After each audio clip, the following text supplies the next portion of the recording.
Hello दोस्तों, स्वागत है आपका आपके अपने YouTube channel Shivam Tech Solutions में। दोस्तों, आज का हमारा जो टॉपिक है वो सेक्शन 80C के अलावा जितने भी सेक्शंस है उसके रिगार्डिंग है। तो ये जो है बियॉन्ड 80C के सेक्शंस है। आज हम वन बाय वन सब डिस्कस करेंगे। अगर चैनल पर पहली बार हो दोस्तों तो चैनल को सब्सक्राइब कीजिए, वीडियो को लाइक कीजिए, वीडियो को एंड तक देखिए, स्किप मत कीजिएगा वरना काफ़ी सारे जो पॉइंट्स है वो मिस हो जाएंगे दोस्तों। स्टार्ट करते हैं वीडियो को। सेक्शन 80TTA से interest income from all bank saving account. ठीक है, ये सेविंग अकाउंट के बैंक में आपका जो भी सेविंग अकाउंट है उसमें आपको जितना भी इंटरेस्ट मिलता है वो सेक्शन 80TTA के तहत जाता है।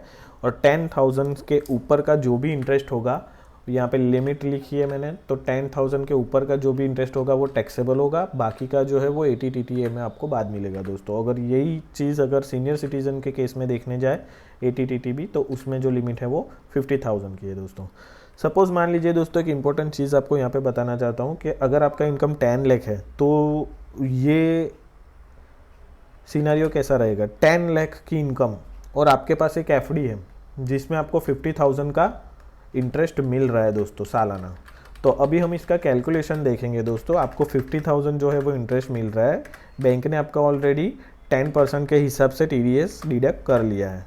ठीक है, तो 5,000 रुपये आपके TDS में गए। ठीक है, और 50,000 जो है वो आपका टोटल इंटरेस्ट है।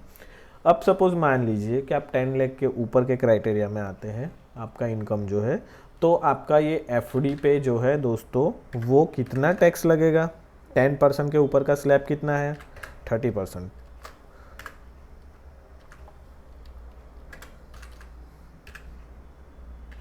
30% कितना हुआ दोस्तों, 15,000 हुआ।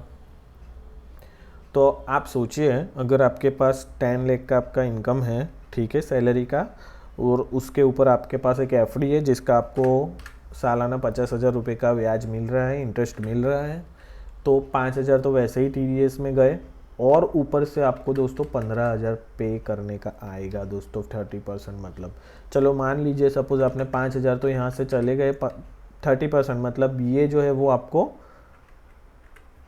10,000 रुपये पे करने आएंगे। ओवरऑल आपका जो है वो 15,000 का टैक्स लायबिलिटी इसके ऊपर रहेगा। तो दोस्तों आप देख सकते हो कि मिलता क्या है एफडी में, 4%, और उसमें भी आपका ये टैक्स में चला जाता है। तो ओवरऑल तो आपका 3% या 2.5% या 3% जैसा हुआ।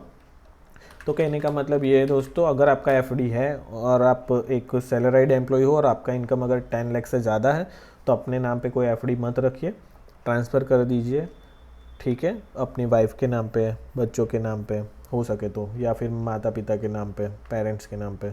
ठीक है दोस्तों, दूसरा सेक्शन है 80 जो है वो tax on income spent on interest payment of education loans up to 8 years. हम बच्चों के लिए अगर जो एक लोन लेते हैं दोस्तों, उसके हायर एजुकेशन के लिए, यहाँ पे मैंने लिखा है, ठीक है, हायर एजुकेशन के लिए लोन लिया है कोई फाइनेंशियल इंस्टीट्यूशन बैंक से, तो हम ये क्लेम कर सकते हैं। ओके, ये इंटरेस्ट हमें 80E में यहाँ पे बाद मिलेगा। इसकी जो लिमिट है दोस्तों, नो लिमिट है, पूरा आप इंटरेस्ट इसमें आप क्लेम कर सकते हो। जैसे हम हाउसिंग लोन का इंटरेस्ट क्लेम करते हैं सेक्शन 24 में, वैसे ही आप 80E में यहाँ पे क्लेम कर सकते हो। ठीक है, दूसरा सेक्शन है 80D health insurance from 25,000 to 1 lakh. कैसे 25,000? 25,000 फॉर हेल्थ इंश्योरेंस, ठीक है, ऑफ सेल्फ एंड फैमिली। अगर वो सीनियर सिटीजन नहीं है, सेल्फ एंड फैमिली, तो 25,000 तक। अगर हम self and family plus parents को इंक्लूड करते हैं जो कि अभी सीनियर सिटीजन है, तो उसमें 50,000 की limit. 1 lakh for self and family with members above 60 year plus senior citizen parents, तो उसमें आ जाएगा 1 लाख। तो ये था 80D। Section 24B interest repayment on home loan 2 lakh, सबको पता है वो मिलता है।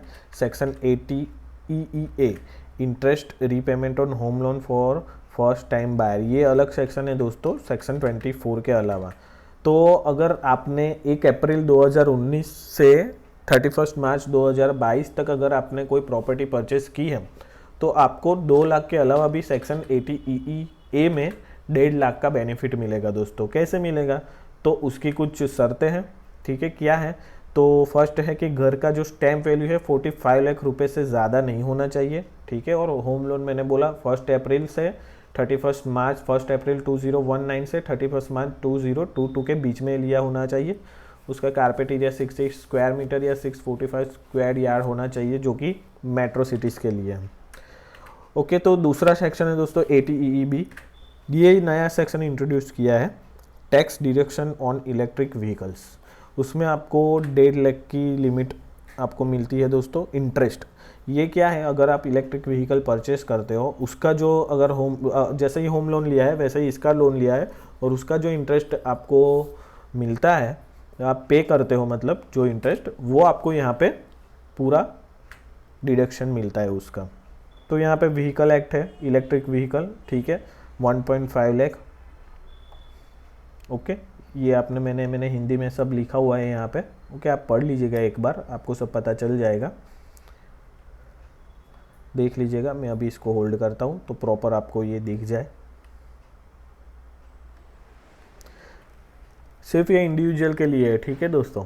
आप HUF, AOP, पार्टनरशिप कंपनी या अन्य कोई है टैक्स पेयर से, तो इस पे आपको कोई बेनिफिट नहीं मिलेगा, ओनली फॉर इंडिविजुअल, ठीक है। सेक्शन 10D ये जो है वो LIC का जो भी मैच्योरिटी है उसका है दोस्तों। एंटायर अमाउंट जो है वो टैक्स फ्री होता है, आपको पता ही है। सेक्शन 1013 है, HR है। HR इसमें कंडीशंस है, कंडीशंस क्या है वो देखते हैं, ठीक है। HR है और सैलरी में भी वो ब्रेकअप दिया गया हुआ है, तो ही हम ये HR काउंट करेंगे, ठीक है। अगर सैलरी में ब्रेकअप है तो एनुअल, ठीक है, एक्चुअल एनुअल HRA आपको जो मिला है वो 50% of yearly salary, yearly rent paid minus 10% of basic income which average less. ये तीनों कैलकुलेशन आएगी, ये तीनों पॉइंट के, उसमें जो अमाउंट लेस होगी वो आपका HRA गिना जाएगा दोस्तों। ATGG हाउस रेंट अलाउंस, ये जो है वो HRA ही है, ठीक है, लेकिन HRA का ब्रेकअप अगर सैलरी में नहीं दिया गया हुआ है, फिर भी आप रेंट पे रह रहे हो, तो ये चीज़ आएगी दोस्तों। आप रेंट पे रह रहे हो, ठीक है, कंपनी आपको HRA नहीं दे रही है, तो आप खुद भी क्लेम कर सकते हो। उसके लिए ये अलग सेक्शन है ATGG का। उसमें क्या है, तो 5000 पर मंथ, ओके, उसकी भी कंडीशंस है। 25% of total annual income. Third one है annual rent minus 10% of basic annual income whichever is less. इसमें भी सेम है, जो कम अमाउंट होगी वो आप इसमें डिडक्शन ले सकोगे ATGG में, ठीक है। इसमें दोस्तों एक बहुत ही इंपॉर्टेंट पॉइंट है दोस्तों, कि इसमें आपको ऑनलाइन 10BA का फॉर्म भरना पड़ेगा। अगर ये आप फिल नहीं करोगे 10BA का फॉर्म, ये ऑनलाइन है, इनकम टैक्स के पोर्टल पे दिया गया हुआ है, जैसे हम 10 ही फिल करते हैं अलग से, वैसे ही 10BA भी हमें फिल करना है। अगर ये आप फिल नहीं करोगे ऑनलाइन, तो आपको इसका बेनिफिट नहीं मिलेगा, नोटिस आएगी दोस्तों, ठीक है। तो बहुत ज़रूरी है, याद रखना 10BA आपको ऑनलाइन भरना है। ATGG डोनेशन टू चैरिटी, ठीक है, नो लिमिट, कोई लिमिट नहीं है। 2000 से ज़्यादा आप कैश में डोनेशन नहीं कर सकते दोस्तों। 50% और 100% वाली लिस्ट जो है उसकी, वो मैंने पहले ही इसका अलग से वीडियो बनाया है, उसमें है, आप देख लीजिएगा, वीडियो बहुत लंबा हो जाएगा वरना। ATGGM donation for specific research and rural development, ठीक है, इसमें कोई लिमिट नहीं है। लेकिन जो भी बिजनेस और प्रोफेशन से जुड़े हुए हैं दोस्तों, वो इसमें इन्वेस्ट करके, मतलब डोनेशन करके इसका बेनिफिट नहीं ले सकते, ठीक है। इसमें कैश लिमिट जो है वो 10,000 की है। 10,000 से ज़्यादा आप कैश में इसमें डोनेशन नहीं कर सकते। दूसरा है ATGGC donation to political parties. अगर पॉलिटिकल पार्टीज़ में आप डोनेशन करते हो दोस्तों, तो इसमें भी कोई लिमिट नहीं है, 100% आपको टैक्स बेनिफिट इसमें भी 100% मिलेगा, जितना किया है उतना। इसमें भी सेम चीज़ है, बिजनेस प्रोफेशन वाले इसका लाभ नहीं ले सकते दोस्तों, और वही चीज़ 10,000 से ज़्यादा कैश में डोनेशन नहीं कर सकते।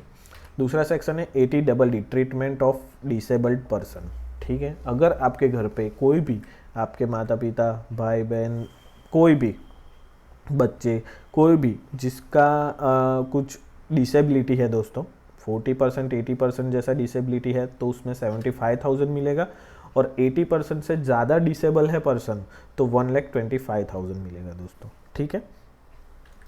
दूसरा है ATU डिसेबल पर्सन, ये खुद के लिए है। अगर आप एक सैलराइड एम्प्लॉय हो, और आपका 40% का डिसेबिलिटी है तो आपको ये ATU में 75,000 का टैक्स बेनिफिट मिलेगा।